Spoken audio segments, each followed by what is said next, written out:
Hey, Lifebridge, we're back recording a final conversation. We've done a series of conversations on the topic of wisdom and how can we gain wisdom and what keeps us from wisdom, specifically looking at how we view and how we interact with our world, culture, politics, etc. What's God's will for our engagement with those things? And so we talked about theology, we talked about tribalism, Christian nationalism, we talked about what we call bad faith discovery. We talked about influence and where we place our influence in an episode we call the influence racket. And then we talked about defensiveness and entrenchment, which is basically the idea that you operate from the assumption that you're right and you defend your position kind of at all costs. All of those things are things that detract from wisdom. And the last one we're talking about today is fear.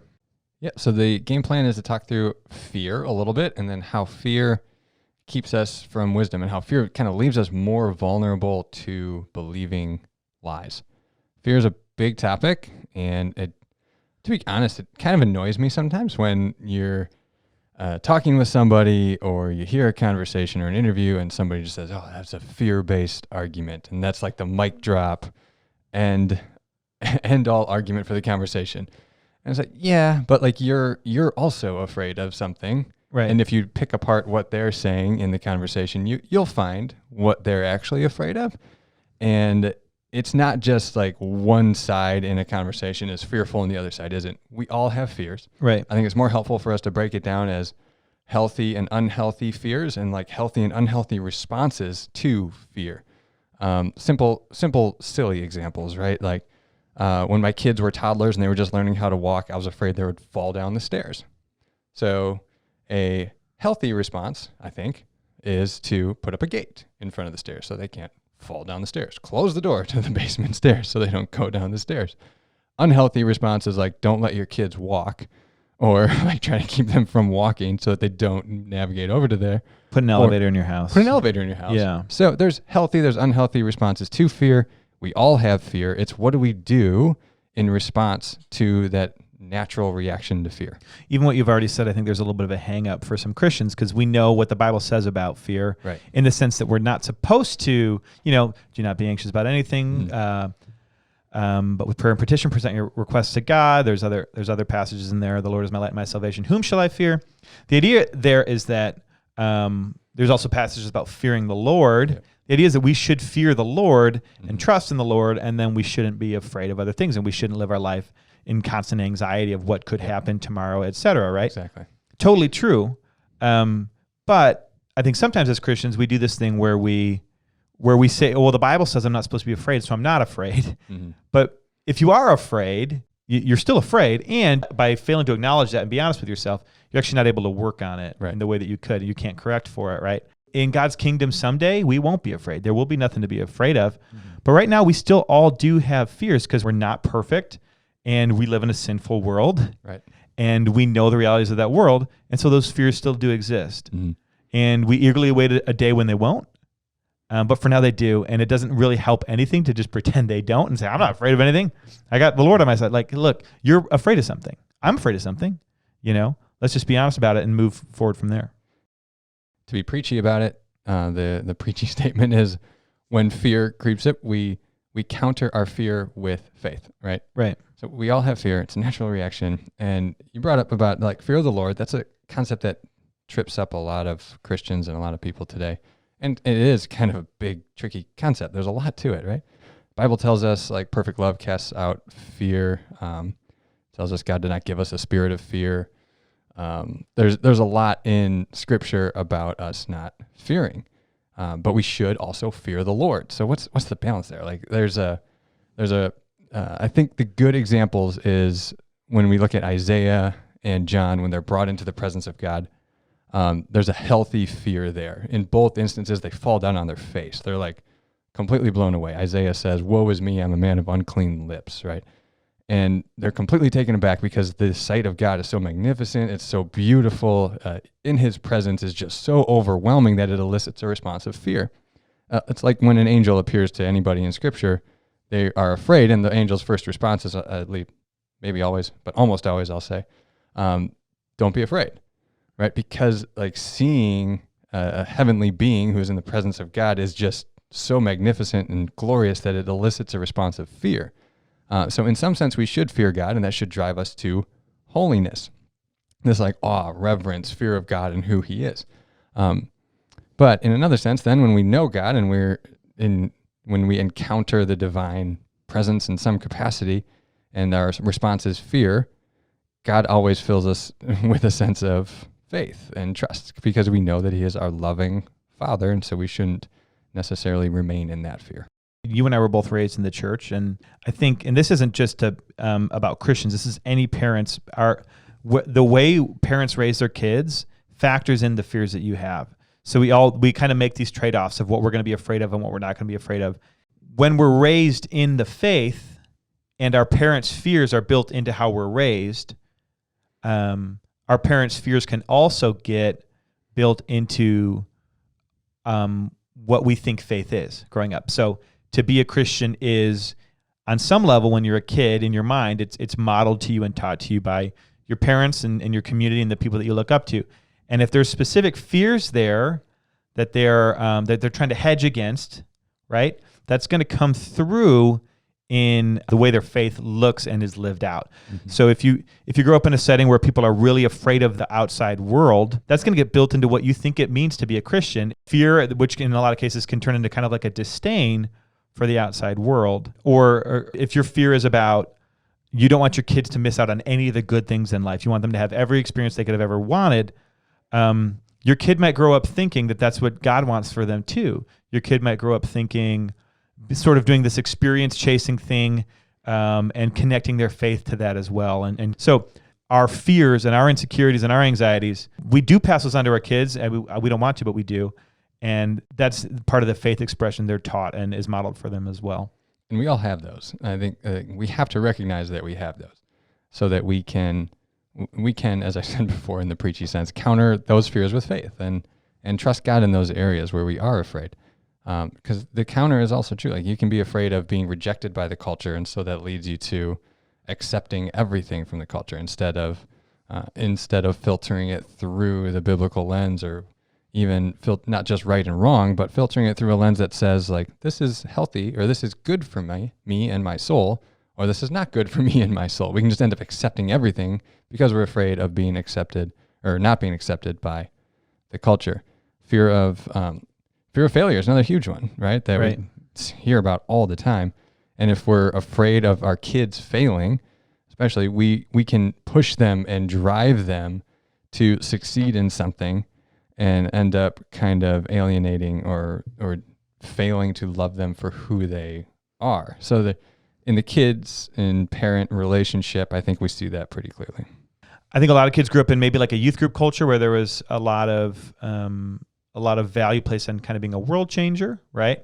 And so I think for a lot of people who have grown up in the faith, there's a real fear of insignificance. Mm-hmm. That I'm going to waste my life, I'm not going to use it for God, right? I have conversations with people where they're like, there's like this striving that's happening, or there's this constant guilt and shame. They're like, man, I haven't done anything for God. And Sky Giuliani in his book With spends a lot of time on this same idea.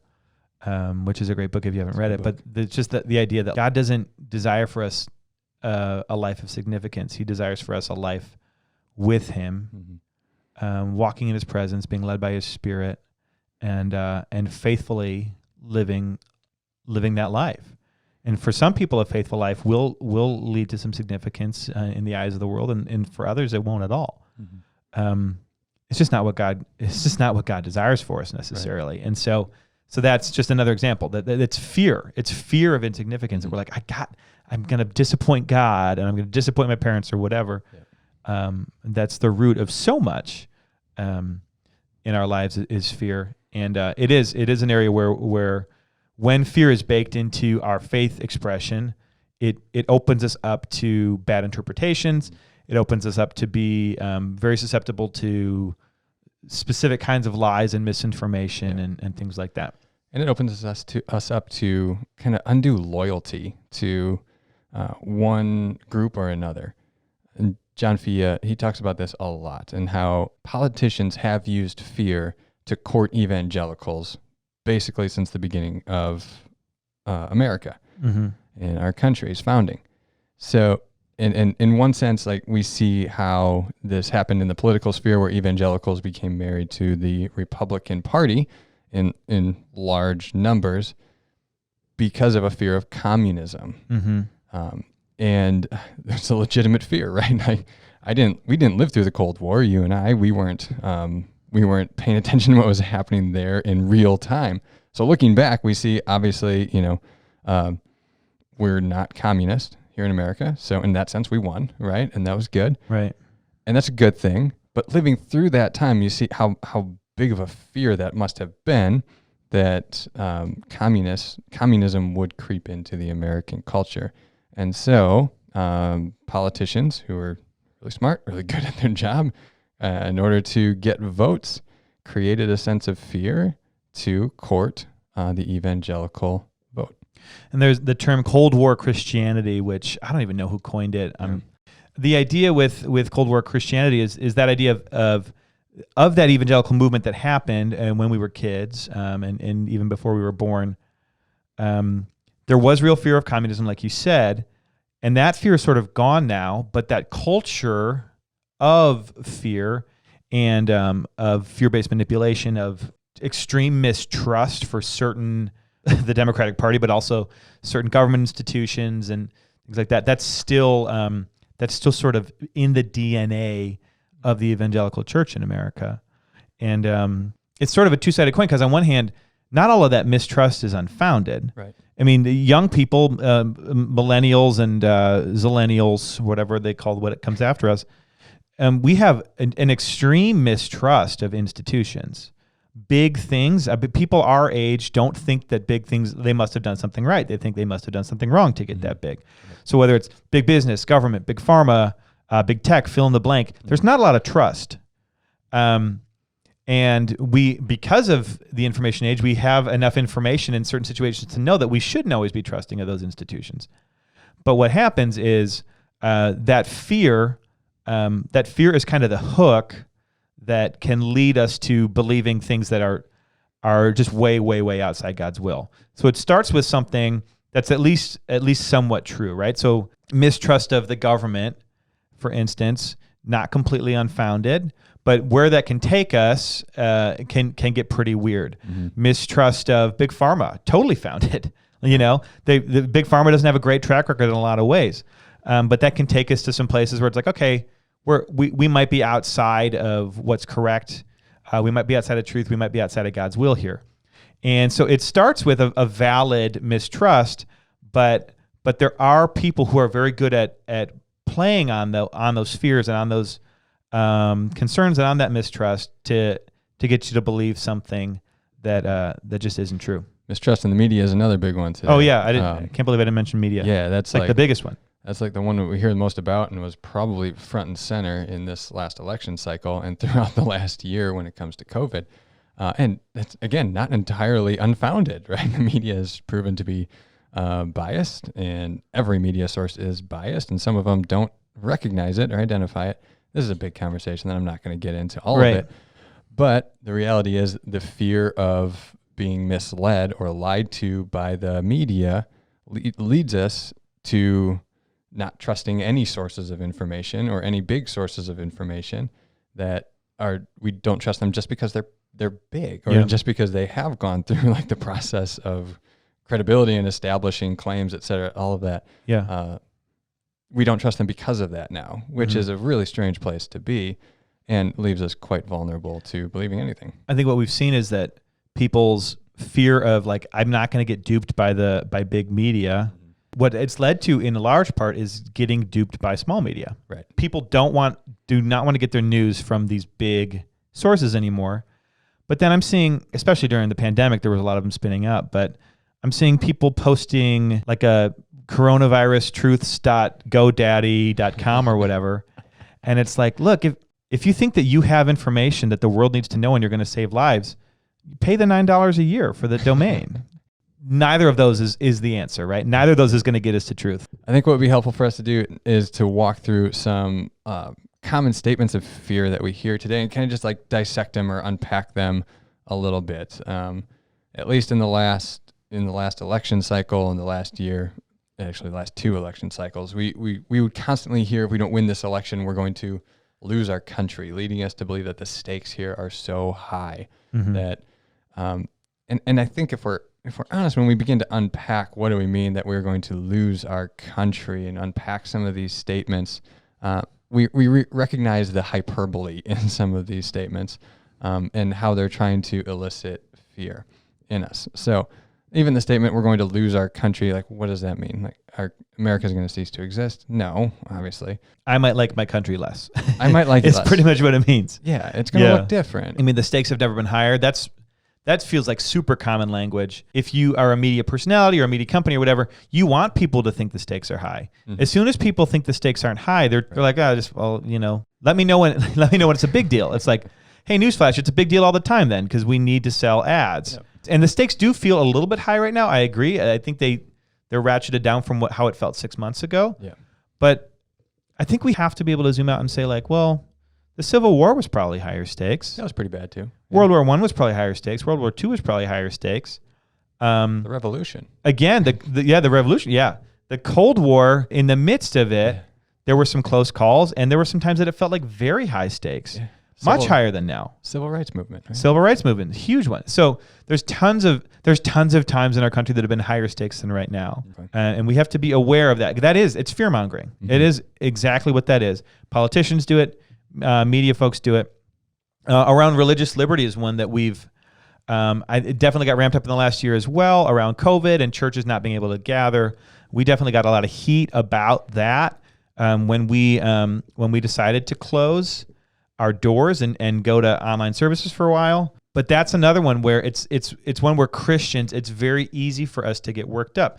And I think, to be clear, religious liberty is something that Christians should be concerned about. Potentially one of the things we should care more about than almost anything else is our ability to be obedient to Jesus in our country. Like, if there's one thing that we should be willing to fight for, is like, hey, I want to be able to obey Jesus here. And I will vote for that. Like, that is the platform that I will care about and try to do whatever my part is to vote, etc., to make sure that I can continue to faithfully follow Jesus lawfully in my country. So that is something that we should care about. But the threat, or the perceived threat, of losing religious liberty sometimes, I think, causes us to go to some pretty weird places. Yeah, and I think that fear drives us often to do things that are contrary to the way of Jesus, or compromise our values, or not value character in the political sphere, in the personal sphere, in the influence sphere, whatever, as much as we should, because they can achieve the results that we want. We were pastors. We had planted the church prior to the 2015 Obergefell-Hodges decision, which legalized same-sex marriage. And I remember the conversation leading up to that. Many Christian leaders were suggesting that this was going to be the end of our religious liberty to decide whom we would marry as pastors, in this sense, and that we would be forced to perform same-sex marriages. Now, since then, we haven't had to. We haven't lost our religious liberty. It was still a concern at the time, but it wasn't nearly as bad as many were trying to make us believe. And it's one of those things where we kind of let our mind run, and it's sort of an anxiety exercise. I think there were a lot of churches that had spent a lot of time and even resources doing things like hiring consultants to rework their bylaws and all of these different things to protect them from this threat that they perceived was coming. And looking back at it, it's a little bit interesting because, like, if you're getting married today, you can get married at the courthouse. You can get married at like a wedding venue that isn't a church. Mm-hmm. You can get married at a gay affirming church, or you can get married at a church that is not gay affirming, right? And I've got to think that most gay people are going to choose one of the other three that isn't a church that doesn't affirm my relationship. Right. We actually just kind of like crunch the numbers on it. You're like, this actually isn't that likely. Right. But we did, like, we had fights and we hired consultants and lawyers preemptively. You know, a lot of that stuff happened. Yep. You know, I've had conversations with churches that have gone through those processes, and I don't think that's necessarily going to be money well spent, because I don't think people are necessarily going to be knocking on your door to get married at your church. And the Equality Act is coming up now, which is another one that religious organizations are concerned about for good reasons. I'm not going to go into the details of it, but for good reasons. And again, I think as Christians, we should have our voice in the public square and in the public sphere, but it should never lead us to doing things that are contrary to the way of Christ. And again, when it comes to this, the language and the rhetoric around these things, we have to recognize when fear mongering is taking place and when we are allowing fear to take us away from the trust in God. Yeah, and the AND campaign, which is an organization that does some work at the intersection of faith and politics that we like. We don't agree with everything that anyone from the AND campaign ever says, but we think that they bring some good diversity of opinion around politics. And what they said about the Equality Act was really good in the sense that it's not the best thing for, certainly not for churches, but it's really not what our country needs is the Equality Act. And I thought their statement and their treatment of that was very good. They also talked about what they would do instead as a way of preserving religious liberty and also making sure that people aren't discriminated against. I thought there was some really good stuff there. So you guys can look that up if you'd like from the AND campaign. But yeah, that's obviously when we talk about a traditional sexual ethic that we hold as a church. I think we see that there's going to be an increasing cultural tension there. There's going to be increasing cultural pressure probably for churches like ours.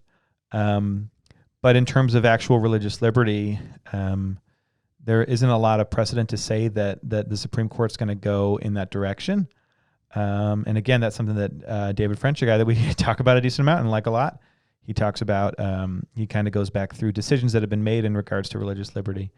And the court has been very much on the side of religious liberty. So that's something that we do feel pretty good about from that standpoint.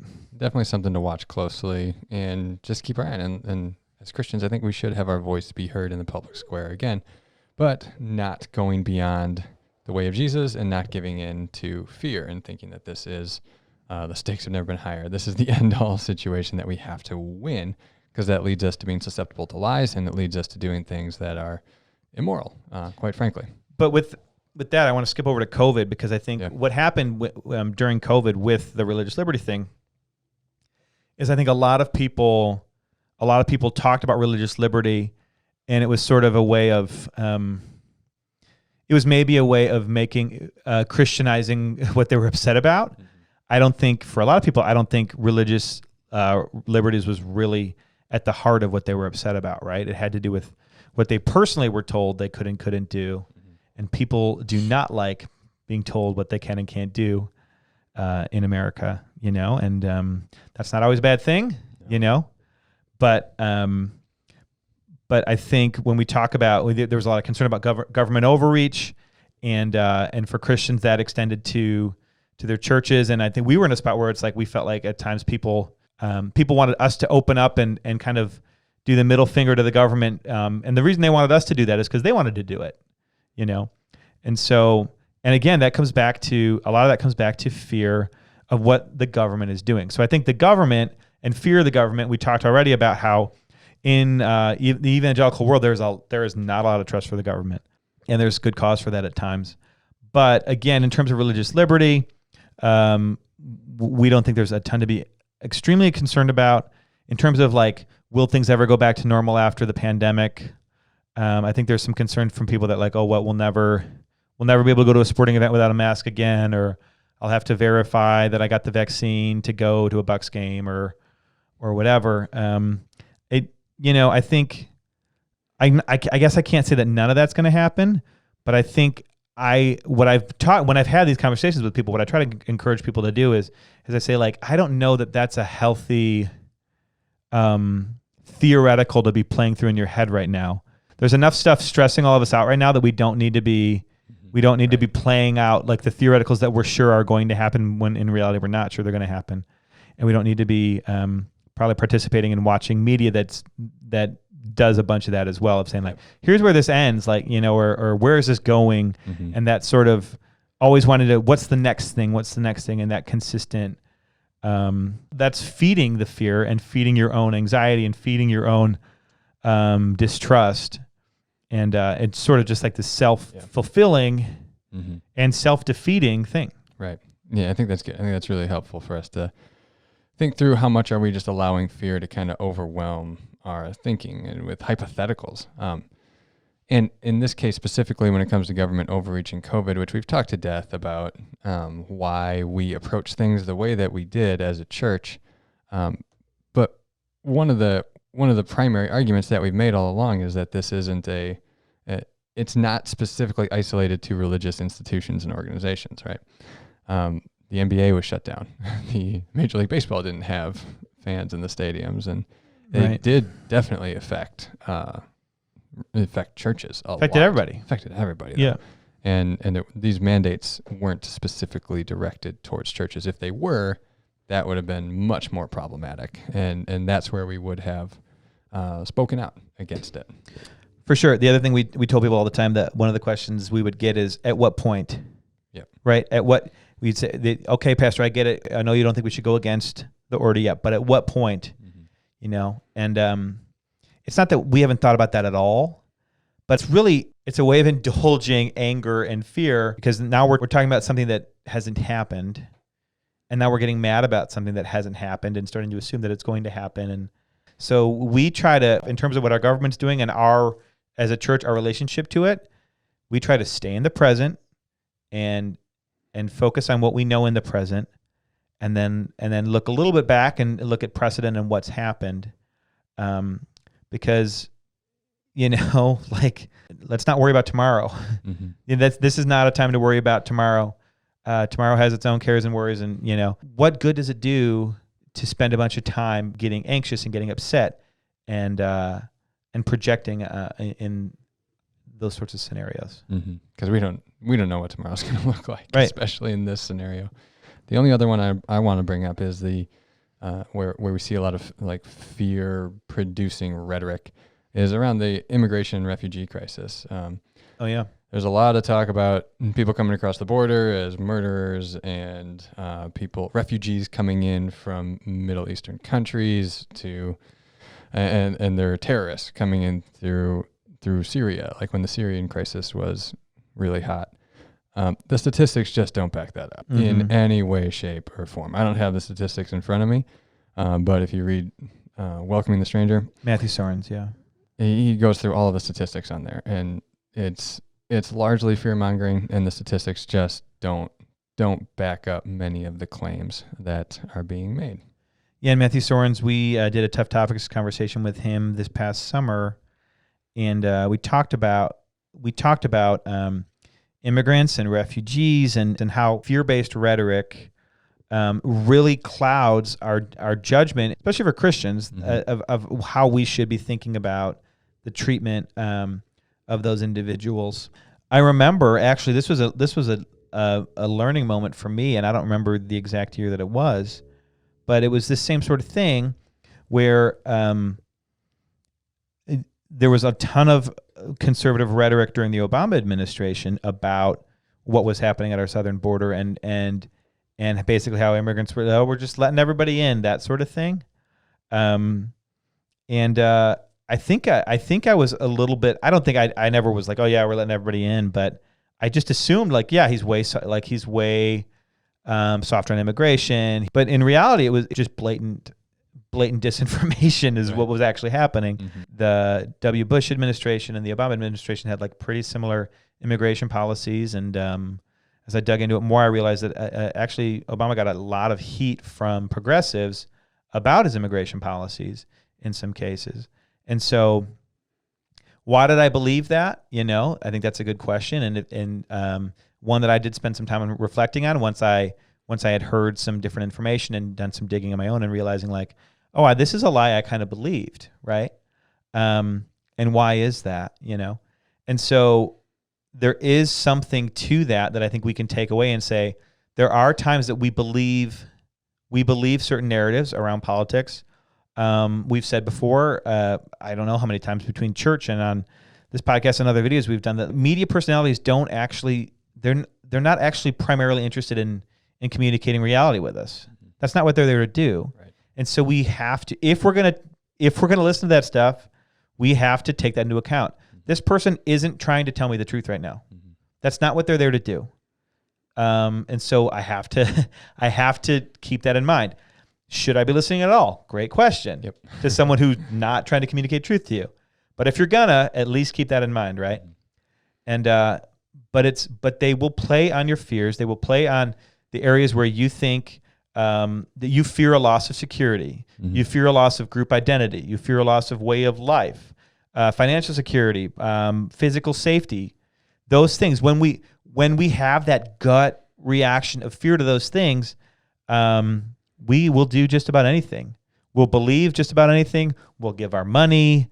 We will do any number of things to make that fear and that feeling of potential loss of security, whatever we can do to make that go away, we're going to try to figure out and do, because we want to get back to feeling comfortable. Yep. We want to get back to feeling safe. Yep. We want to get back to feeling like I'm going to be able to keep doing the things I like my life, and I'm going to be able to keep it, right? And so those things make us very susceptible. And when we are susceptible to those things, we can get really, really far away from God's will. We can get really, really far away from just truth, from reality, but certainly away from God's will in terms of how we're supposed to think about others, about how we're supposed to engage with our world, how we're supposed to treat people, how we're supposed to talk to people.